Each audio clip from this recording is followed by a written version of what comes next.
Hi guys, Dr. Gillard here. It is Tuesday. It is week 10. It's winter 2021. It's GIGU. Let's talk about Crohn's disease. But first, let's talk about prostatitis, and that's all. We're going to finish up the prostate diseases with prostatitis. So prostatitis, itis means inflammation, so it's an inflammation of the prostate, secondary to a bacterial urinary tract infection. So it's really a urinary tract infection, usually by E. coli. Could be other types of bugs as well. It is fairly, I don't want to say it's super rare, but it happens in about 6% of the population, so it's not super common. But I mean, we're talking Marfan's, right? Remember that is 0.01% of the population for a prevalence, so 6% is pretty high for this class, for the diseases we talk about. It counts for about 8% of visits to a urologist. And remember our anatomy of the prostate. Here's the prostatic urethra. Remember we have all these holes here, right? We have openings to the ejaculatory ducts, and then we have all these openings to the glands of the prostate. They're called prostatic ducts. And so it's really easy for bugs to crawl in here and infect the prostate, right? And females, of course, don't get this because they don't have a prostate. And the infection causes an inflammation within the prostate, which can cause edema, hyperemia, can even get an abscess formation, and you can even start getting some death of the prostate tissue if the infection gets bad enough. And then on top of that, it can actually get into the bloodstream and cause septicemia in severe cases. The most common group is men under the age of 50, which is kind of rare. This one doesn't strike older men, which is a little unusual. What are the symptoms of acute bacterial prostatitis, or ABP? Well, it can start out as in fever and chills and malaise. You could get some low back pain. This is a little concerning, meaning possibly it's starting to get into the blood a little bit, the bacteria. But it starts out usually as a low back pain, a rectal pain, a perineal pain, kind of a weird pain in this region. If the swelling of the prostate gets big enough, you can start having some urinary symptoms where you have trouble urinating. And then as things get worse, you can go on to constitutional symptoms and even urinary retention. If the prostatic urethra gets compressed enough, you can start having a backup into the bladder and even into the kidneys. ABP treatment, so you have to figure out what the bug is, sometimes easier said than done, and then you have to take antibiotics for this. It's about a 4 to 6 week course of antibiotics. Trimethoprim is a classic one, fluoroquinolone, another classic antibiotic that are probably going to be used in this case, depending on what the bug is. And it's important not to complete the therapy, right? You don't want a smoldering prostate infection. You don't want to wipe out the bugs until you feel better, but you don't kill the bug out completely, and then you set up a chronic prostatitis section, which can cause abscesses and destroy prostatic tissue. Digital rectal exam will be performed, and it might reveal a enlarged prostate. But the key is, because BPH, we talked a lot about benign prostatic hyperplasia, BPH is not tender to palpation during digital rectal exam. This one is quite tender to palpation during digital rectal exam. In fact, you might have to stop the exam. So that's the difference between those. You might even be able to feel some warmth to the touch through the rectum, because remember, you're palpating through the anterior rectum to get this done. You do a urinalysis, you might see some white blood cells or red blood cells. You might have a little blood in there, a little hematuria, which is some blood cells, red blood cells in the urine. And then another way, if you're having trouble treating it, you can do a collection of urine. You can have the patient urinate about halfway and tell them to stop and cut off the urine. And then you can go do a prostate exam and really push on the prostate and get some of the juice to come out, and then go have them continue urination and catch each of those samples and send the before and after to the lab and see what kind of kind of bugs they find in there. Maybe it'll be E. coli, but the pathologist will put the urine samples under the microscope and see what they can see. All right, and that's short and sweet. That's all I'm going to say about that. It's basically just an infection of the prostate treated with antibiotics. Now let's get into a big one. This is called Crohn's disease, and you've heard of this before. CD for short. It's a granulomatous inflammatory disease which can affect any part of the alimentary canal or alimentary tract from the mouth to the anus. It usually doesn't affect the mouth or esophagus, but it can. It can get in. We're going to talk about extra manifestations of Crohn's disease, as we'll see here. So not only can you have a stomach ache from this and diarrhea, it can also get into the joints, especially the knee and ankle joints. So you can have these other manifestations going on here at the same time. There's no cure. This is a lifelong condition. The treatment's gotten quite a bit better with this. Crohn's disease is one of the 3 inflammatory bowel diseases. Kind of just like COPD is really short for 2 main diseases, chronic bronchitis and emphysema. Inflammatory bowel disease is short for Crohn's disease and ulcerative colitis. And then there's an unclassified inflammatory bowel disease, which people get, and it doesn't fit neatly into Crohn's or ulcerative colitis. So this is a kind of a great little slide just to put on a note card in general. Crohn's disease can hit any part of the GI tract. It likes the colon, it likes the intestine, the distal intestine, but it can hit anywhere. And the inflammation that occurs with Crohn's disease is transmural. It's a full thickness. The entire intestinal wall is inflamed. So the mucosa, submucosa, muscularis externa, serosal, all of that is affected. Ulcerative colitis, on the other hand, is only the inflammation is typically just in the mucosal layer. So it doesn't go as deep usually. It can in chronic conditions, but it usually doesn't. So it's not transmural typically. And then the mix doesn't fit into either of these categories. The ulcerative colitis is also limited to the colon, again, where Crohn's can hit any part of the GI tract. Pathophysiology of Crohn's, it's not completely understood. It's probably due to a combination of genetic, environmental, and immunologic factors. Whatever the causes, we know kind of what the look is of it. The look the pathologist sees as a wicked inflammation.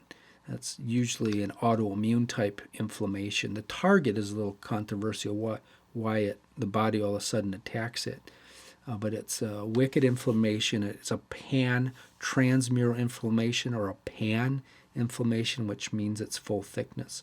Ulcerative colitis, again, is not a transmural or pan-inflammation. It's usually just the top layer, the mucosal layer. There are 3. Here's another good note card. A good note card slide. There are 3 classic symptoms of Crohn's disease: chronic diarrhea, abdominal pain, and weight loss. And sometimes that abdominal pain is so bad they end up in the emergency room. Symptoms may be present all the time, or they could come on during flare-ups. So the students and the patients I know who've had Crohn's disease all had flare-ups of the Crohn's, and it went into remission. And I have other videos on this. I didn't go crazy into the weeds on this, but one of the key things with Crohn's is keeping it in remission, and that's the trick. And the people I know who are pretty good about keeping it in remission. Some fun facts about Crohn's disease: it's the number 2 inflammatory bowel disease in adults. In adults, the number 1 inflammatory bowel disease is ulcerative colitis.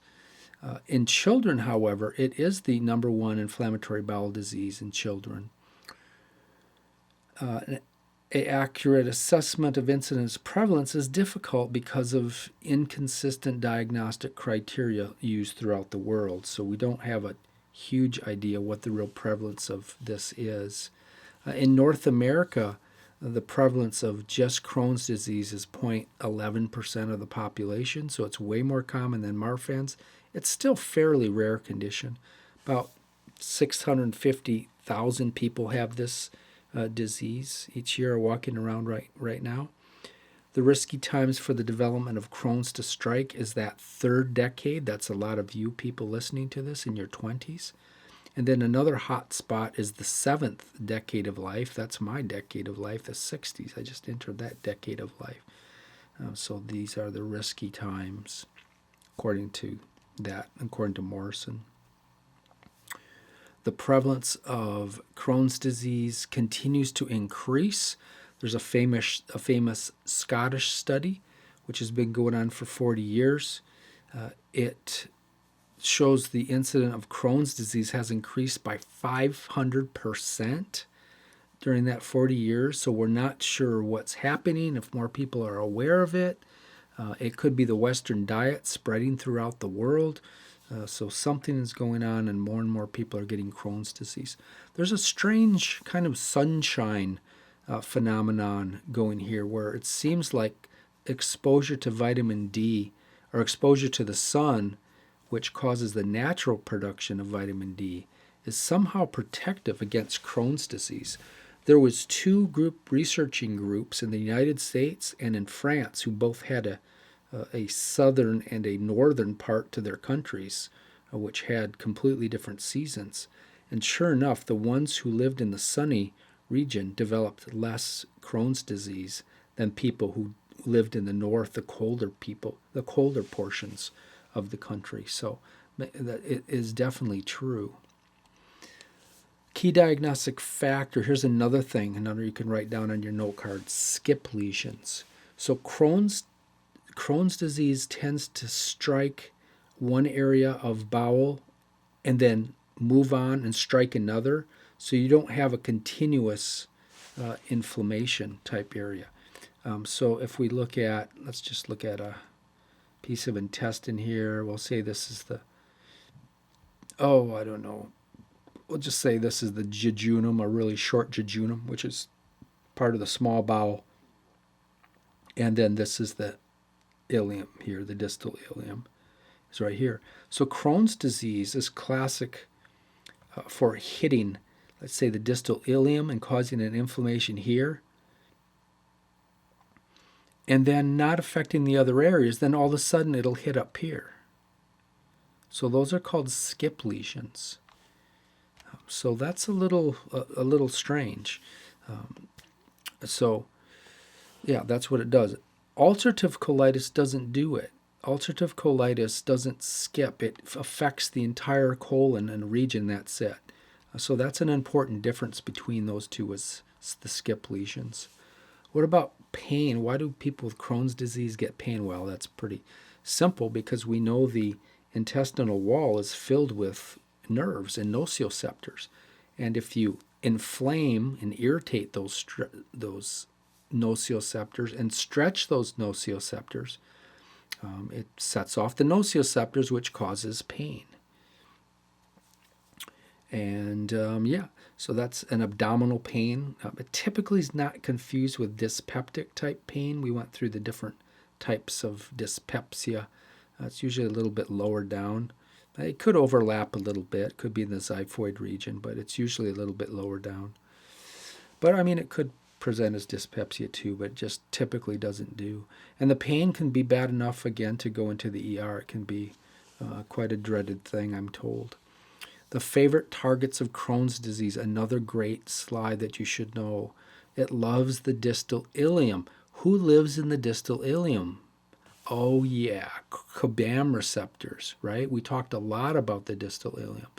Vitamin B12 deficiency is therefore does occur in people with Crohn's disease, chronic Crohn's disease, which has destroyed the distal ileum, because that's the only place these cubolin receptors are, or the CBAM receptors are.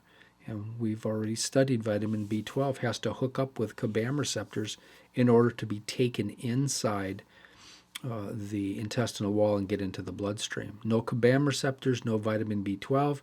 No vitamin B12, equals vitamin B12 deficiency equals pernicious anemia equals megaloblastic anemia. We've talked about all that before. The proximal part, like the jejunum, or the proximal part of the colon, can also be hit, like the ascending colon, about 15% of the time. Some authors, when it affects only the colon, they call it Crohn's colitis. You might hear that sometimes. The ileum, it can hit the ileum via skip lesions and the colon together, also about 35% of the time. So if you're going to have a problem with this, it's probably going to show up in either the ileum and the colon together or just the distal ileum by itself. The rectum and anus also can be hit by Crohn's disease. The prevalence is in dispute of this. We talked about that in lab, how the anal sphincter can be tight in people with chronic Crohn's disease if it's affected the anus, because it scars it up and they have a very tight anus because of that. Maybe trouble defecating because of that. It doesn't like the jejunum in isolation.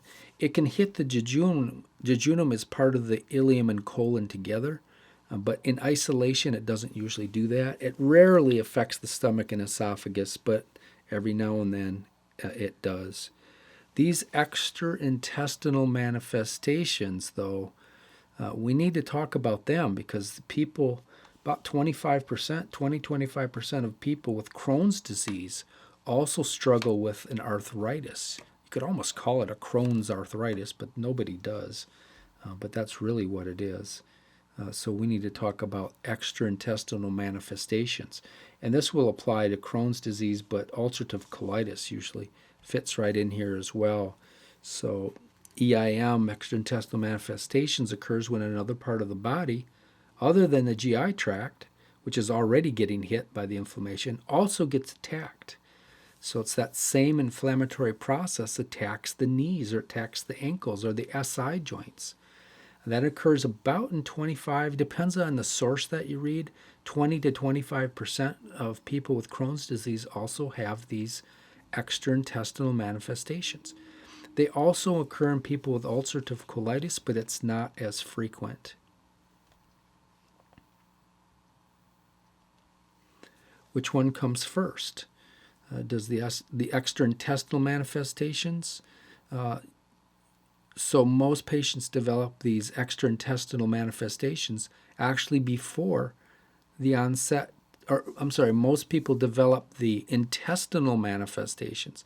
In other words, their intestine gets inflamed, their intestinal wall gets inflamed, and then later on they get the extra-intestinal manifestations.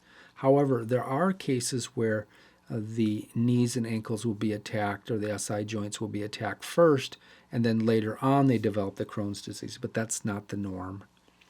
Some more fun facts. So a major risk factor for the development of these extra-intestinal manifestations is having severe Crohn's disease. So if you have really bad, so bad that you had to go to the ER and they ended up taking a piece of your intestine out because it was so inflamed, those people tend to get these extra-intestinal manifestations. And there's that 25% number again. Of the patients who get extra-intestinal manifestations, about 25% of them have more than one extra-intestinal manifestation. Where can it strike, these extra-intestinal manifestations? The musculoskeletal system. It can strike the skin, the liver, the pancreas, the mouth, the biliary system, the eye, the renal, the kidneys, the lungs. Musculoskeletal is the big one, though. It's by far the most common form of extraintestinal manifestation of Crohn's or ulcerative colitis is the musculoskeletal system. Again, it's seen in about 25% of people with Crohn's and ulcerative colitis. So when it gets in the joints, it's called an enteropathic arthropathy, but you got to watch the AKAs on this. Enteropathic arthritis is sometimes used. So those are two very common AKAs. Enteroarthritis, enteropathy is used, or enteropathic arthritis. Enteroarthropathy is there. A spondyloarthritis is sometimes used. That's not a very good one because there's other types of inflammatory conditions that can occur. So I prefer enteropathic arthropathy. And so let's talk it out. Remember, now some of you remember from first quarter, some of you who studied real hard are going, oh, where have I heard that word, enteropathic arthropathy or arthritis? It's actually one of the seronegative spondyloarthropathies that you had to memorize for me. And those are the ones that are HLA-B27 positive but rheumatoid factor negative. And remember, there's other seronegative spondyloarthropathies, and they are going to be coming back. Where were they? I got that slide out of place. Here they are. So yeah, we're back. So you need to know these again. Ankylosing spondylitis loves the SI joint. That's the most common of all the seronegative spondyloarthropathies. Psoriatic arthritis is right there behind it. Inflammatory bowel disease associated spondyloarthropathy. That's the way this author read it. But the AKA is the enteropathic arthropathy. So that's what we're talking about now. Reactive arthropathy, they used to call it Reiter's syndrome. Whipple's disease, Beckett's. So yeah, make sure you know these. What is the pathophysiology? Again, we don't exactly know what it is, but there's a couple theories. So one is the intestinal form of Crohn's. There's such a wicked inflammation that some of the proteins of the intestinal wall are broken off and get into the bloodstream, or something from the inflammation gets into the bloodstream and it flows to the body and it gets stuck in the synovium of the SI or of the joint that's affected, because it affects joints. And then the same thing that's attacking this antigen in the intestine, now the body thinks, oh, look, it's over here in this joint. It's the same thing. So it gets confused and attacks it in the joint. And then another is some protein in the synovial joint just mimics or looks a lot like a protein in the intestinal wall, enough for the body to attack that as well. But we really don't know who the big smoking gun is on that yet. There are two types of enteropathic arthropathy. There's the peripheral enteric arthropathy, and there's the axial arthropathy. So let's talk these out. So the peripheral enteric arthropathy, that occurs in about, again, there's that 20-25% of patients with Crohn's disease. This one attacks the appendicular skeleton. So peripheral enteric arthropathy attacks the appendicular skeleton. It loves the knees and ankles. Absolutely loves the knees and ankles. Typically starts out as an inflammation in the knees or ankles. Patient has some pain, maybe a little bit of swelling. No big deal. They do some x-rays. Everything looks good. I don't know why you're swelling there. And another couple of years go by. Now the patient comes back in and the swelling's worse. They have a cane. They can't walk. Take x-rays again, and now the joint is destroyed. So you have to not let that happen. All right, because it can get really bad. In fact, and this, for whatever reason, this doesn't happen in ulcerative colitis. It can, but it's rare for these peripheral enteric arthropathies to occur in ulcerative colitis. So here's someone's knees just shot, right? This is a patient with Crohn's disease that wasn't well managed and didn't treat well, and they just thought, there's nothing you can do about this.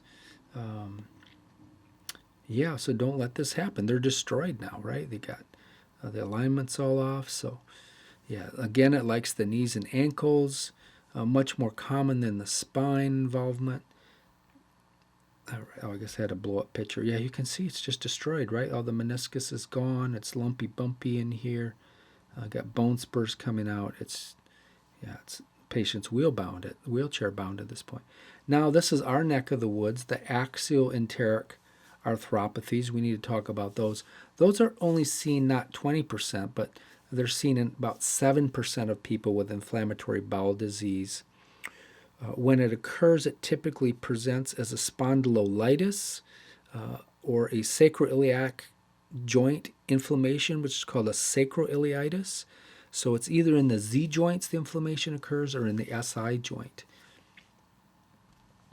right? What are some of the early signs? Well, really the same as the knee and the ankle. So the Z joint swells up and it hurts. So they get low back pain, especially in the morning. They get morning stiffness and back pain, maybe down in the SI joint, maybe in the low back. It loves the SI joint, so it can be confused with AS, ankylosing spondylitis, which also loves the SI joints, but it can destroy the SI joints. And again, these are both seronegative spondyloarthropathies. Right? Here's a 38-year-old who comes in with low back pain, really bad morning, or really bad in the morning, kind of gets a little better as the day goes on. Chronic abdominal pain and diarrheas in the history as well. And we won't worry about the low back pain thing. They have bilateral trophic facets here. They have really sagittal facets here. See the slits right there? You should never see those. We won't worry about that. What about the SI joints, though? Where's the joint here? You can't even see it. It's completely destroyed. So since they have all these intestinal symptoms, you immediately think it's got to be Crohn's disease. And it's the axial enteric arthropathy. All right, what's the etiology of Crohn's disease? So again, the cause is not fully understood. We just know, again, I put that one weird slide that's out of place. It should be over here. It's a sustained immune inflammatory response. We're not sure who the target is, but there are some gene mutations associated with this. There's some superbugs associated with this. There's a dysbiosis of the gut flora. I think actually we're going to go dig into the weeds a little deeper here in the next lesson. Or maybe did I take those slides out? I think I did take those slides out. So you guys are lucky on that, or maybe unlucky. I have the full version on YouTube, but this is the stuff I'll test you over. Etiology and pathogenicity. So there are three main factors associated with Crohn's disease. We've already said this, right? Genetics, environmental factors, immunological factors. Okay, that's where we are going to, on the next lecture, we're going to go down the weeds and look at this because some people are severely disabled with this condition. So we need to talk a little bit more about it. All right, see you guys next time.